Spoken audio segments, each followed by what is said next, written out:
What is up, everybody? Welcome to DFS by the Numbers. This is my betting breakdown video for UFC 309. We have Jon Jones going against Stipe Miocic. And yeah, pretty solid pay-per-view card. I'm looking forward to this main card for sure. A couple really good prelims as well.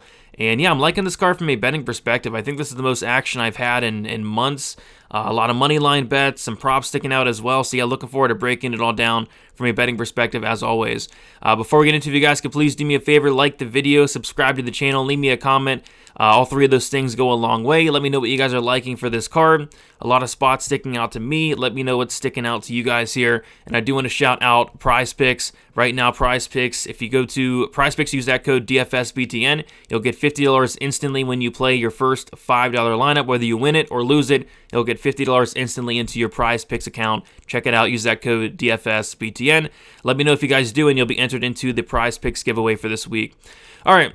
So let's get into some breakdowns here. So as always, going to be breaking down these fights from a betting perspective and a betting perspective only. If you guys want a further, more in-depth breakdown, I did do a full card breakdown and prediction video earlier in the week. But we're kicking it off with Veronica Hardy going against Eduardo Moura. This line has moved quite a bit. It looks like Moura is minus 115 now and Hardy is minus 105. I was not really expecting this line to flip, but I am on Moura myself. Was able to beat some line movement.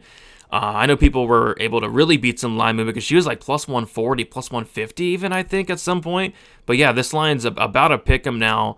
And it looks like it might end up flipping here in favor of Moura. But yeah, if you can still get plus money on Eduardo Moura, I do like that. I'm on her for 1.25 units myself at plus 122. I think that, you know, what kind of did it for me was the weigh-ins. I wanted to see the weigh-ins. I wanted to see how Moura sized up coming up a weight class, and she was bigger than Hardy, still much bigger than Hardy. This is a fighter in Moura who primarily fought at strawweight. I think she was way too big for the weight class. I think this move up is good. And you take a look at Hardy and watch really any one of her fights. Outside of the Juliana Miller fight, she's getting taken down, and once she's getting taken down, she's getting controlled. So yes, Hardy's going to be the better striker, but she's really content to just kind of play off her back and lose minutes off her back, and I kind of feel like Moura, all she needs is a couple takedowns to kind of win this fight. So at plus money, it was a no-brainer for me, but yeah, this line is moving, and I think that plus money looks like it's starting to dry up a little bit, but yeah, I was able to get on her at plus 122, and I have 1.25 units to kick off the night. Next, we got Elliott going against Basil Hafez. We got Elliott minus 270, Hafez plus 230. Yeah, this is a fight where I think this line's wide. I think that, I don't know, I just don't get this line at all. I don't get the hype on Elliott. I get that he looked, good in his last fight against Preston Parsons, but I also feel like Parsons really didn't show up last fight. I think that was Parsons' first fight out of the U.S., and it just looked like he was off. So yes, it was a great performance. He looked better than ever, but I just felt like Parsons kind of just didn't show up. So yeah, I think he's getting overrated for that performance there. Minus 300, I think, is kind of crazy here for Elliott. I think he wins the fight. I think he should be favored slightly, but geez, I just can't get to this price tag. I think the striking is going to be competitive. I think Elliott's the better striker, more defensively sound, but it's going to be Hafez that has more power. I think Hafez is the more durable fighter as well. Hafez has never been finished, whereas Elliott, he's been finished in both of his losses. I also think Hafez is the more dangerous fighter. I think Hafez has some potential grappling upside as well. So there's a lot of cases to be made for the big dog here in Basil Hafez. My pick here is Elliott by decision. I think he'll do the better work on the feet. I think Hafez, he eats punches with his face, but I do think it's going to be a lot more competitive than the line does indicate. So for that reason, I like that plus 3.5 point spread on Basil Hafez. It's minus 125. I have 1.25 units on it. I think all he has to go out there and do is just win one round across 15 minutes. I think it's very much on the table. And on top of that, like I said, I think he has the finishing upside. I think he's the more durable fighter. So I think that plus 3.5 point spread makes a lot of sense. Hafez doesn't need to win the fight, just needs to win one round, and I think that's very much on the table. Next, we got Gall going against Brahimaj. And yeah, I do have 4 money lines on this card, and Eduardo Moura was the first money line. The next money line is going to be Gall, believe it or not. Gall, I know it's disgusting. 1.5 units at minus 138. I'm looking in this fight, and it's like, geez, I mean, I think Gall's better pretty much in every single aspect of MMA, which is crazy to say, but it's true. I mean, the striking, although Gall's not the best striker, I don't really think the striking's close at all.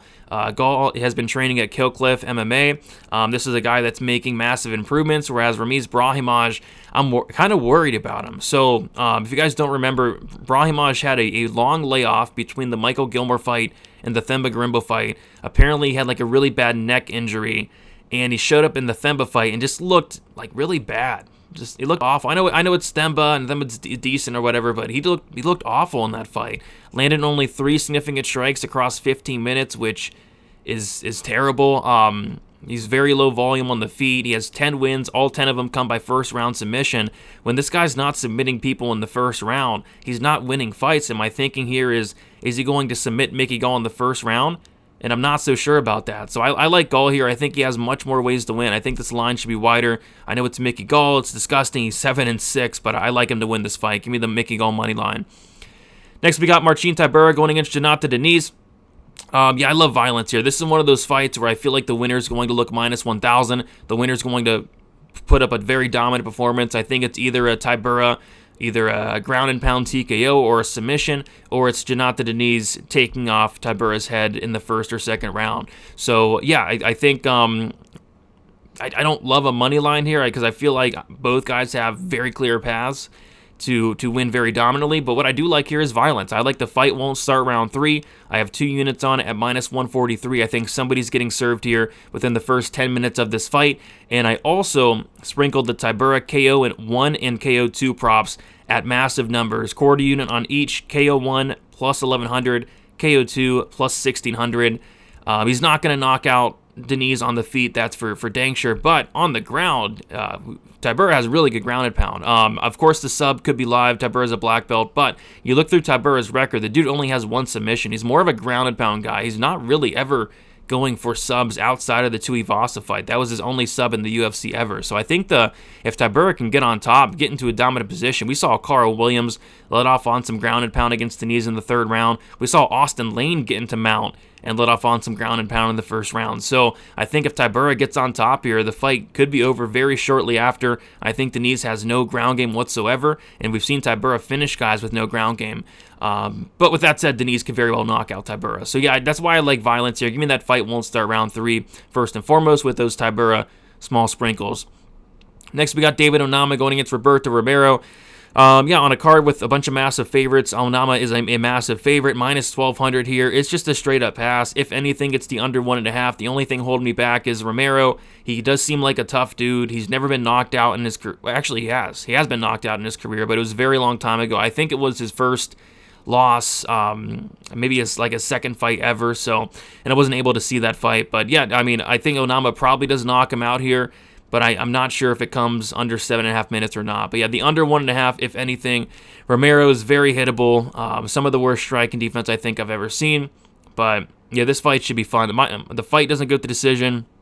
Very wide line, jeez. But yeah, I think somebody's probably getting served here. Next, we got Damon Jackson going against Jim Miller. I'm on the Jim Miller finish only. I mean, this is a prop that I've played time and time again. You can never go wrong with a Jim Miller finish only prop, because if it goes to decision, he's more often than not going to lose the fight. Like, I think Jim Miller's lost his last 8 decisions, so I think Damon Jackson by decision makes a lot of sense this week. It's like plus 150. If you're on the Damon Jackson side, you gotta love that Damon Jackson decision. But I also feel like Jim Miller's very, very live to knock out Damon Jackson here, or even submit him. I mean, Jim Miller's still very dangerous even at 40 years old. Damon Jackson, he's really hittable. He has no chin. We've seen him knocked out time and time again. He's coming off of a massive beatdown against Chepe Mariscal. Give me that finish only for Jim Miller, minus 105 for 1.5 units. I think it could potentially push with a Damon Jackson decision, but I think if there's a finish in this fight, it's much more likely it's going to be Jim Miller. Next, we got Eric Anders going against Chris Weidman. I like Anders here at about a pick him. I have 1.5 units on him at minus 115. I wanted to see the weigh-ins here for Anders. I wanted to see if he's coming in here motivated, ready to go, and it looks like it. Anders looks to be in the best shape he's been in a very long time. And yeah, heard this week that apparently Anders has been like battling addiction, drugs, alcohol, and apparently he's coming into this fight clean and ready to go. So I like hearing that. It tells me that he's taking this fight serious. He's taking his career serious. We're getting a sober Eric Anders, and maybe that could go really well for him here against the 40-year-old and Chris Weidman.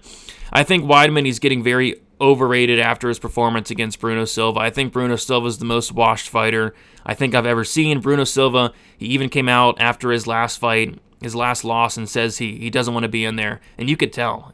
Bruno Silva does not want to be in there. So yes, Weidman looked okay, I guess, in that fight. I mean, it just really tells me nothing. Prior to that, he just looked completely washed against Tybura. See, I think Anders has a good opportunity to go out there and win this fight. I think a pick'em.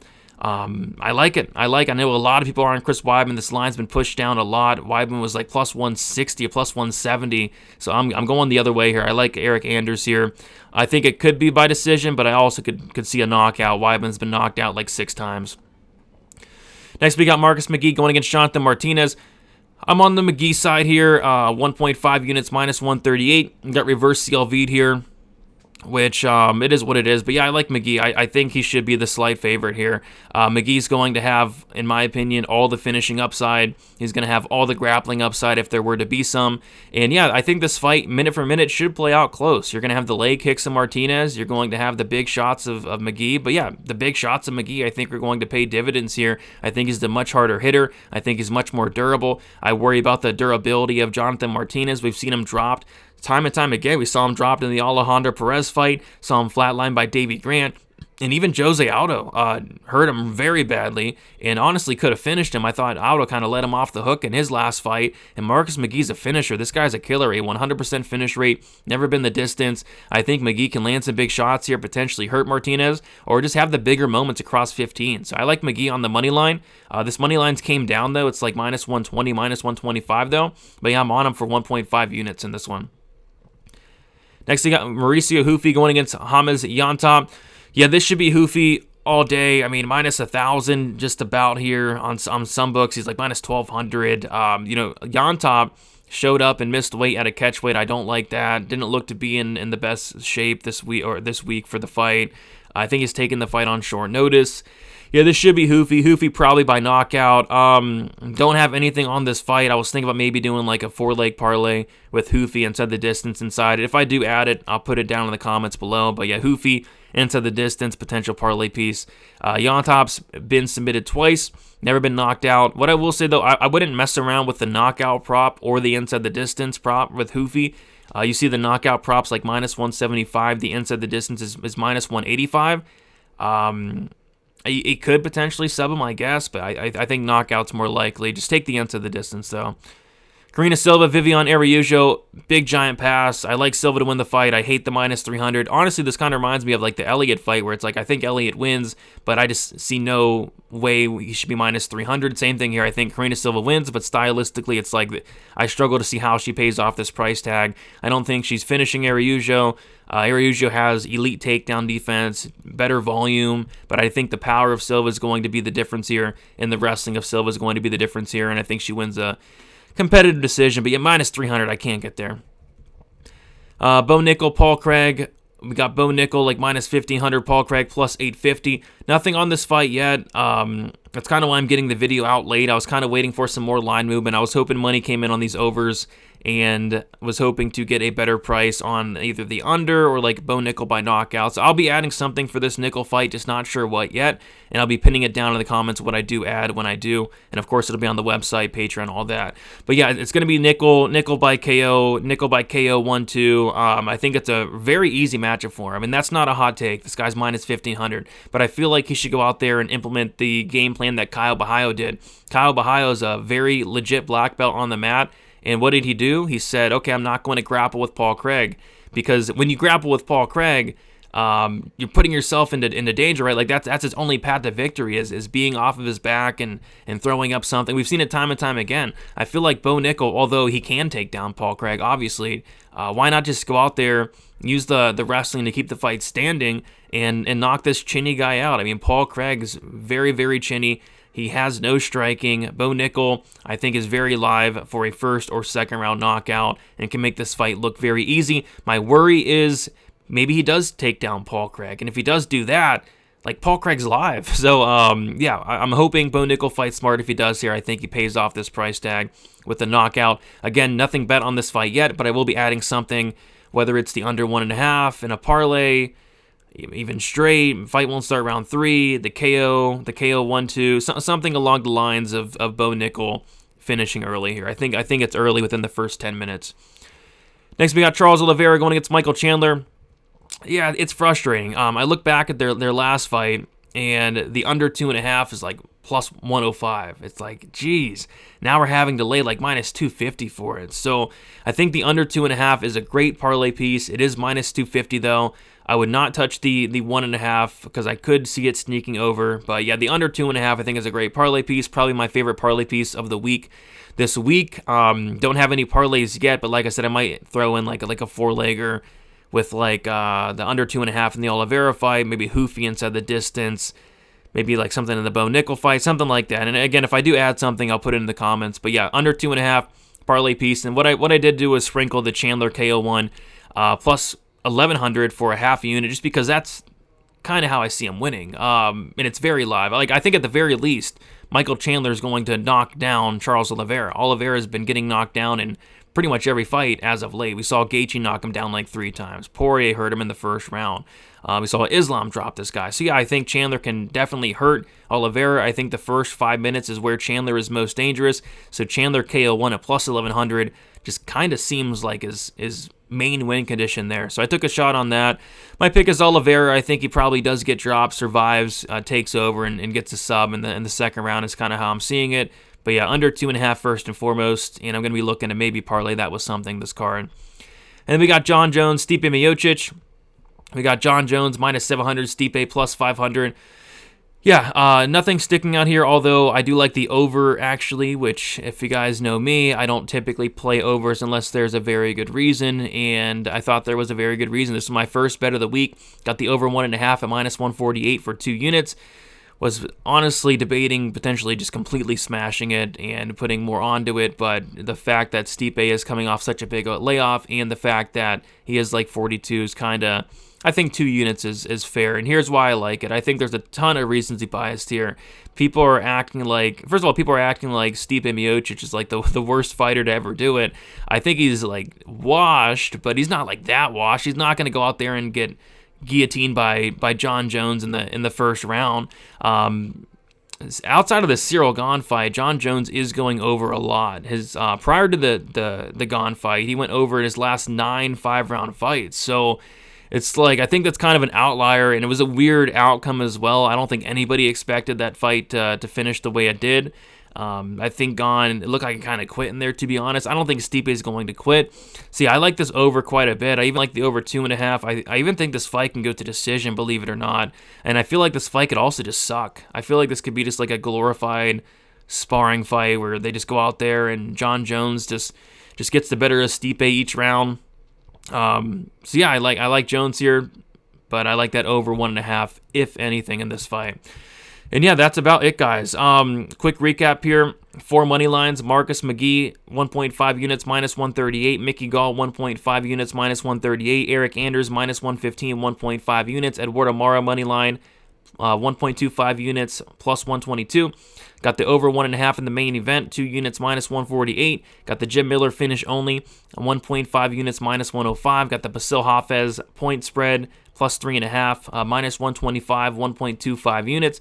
Got the Tybura Diniz fight won't start round 3, 2 units, minus 143. Got Tybura round 1 KO, plus 1,100 for a quarter unit. Tybura KO 2, plus 1,600 for a quarter unit. And then Chandler KO1 half a unit, plus 1,100. Going to be looking at adding something for the Bo Nickal fight. That'll be pinned down in the comments once I do so. And then also might throw like a 4-leg, like a 4-leg Hail Mary out there, something involving Oliveira Chandler, under, Bo Nickal Craig, violence, Hoofy inside the distance, and then maybe something else there. But I still have to figure out what I'm doing there for that. So you guys, best of luck.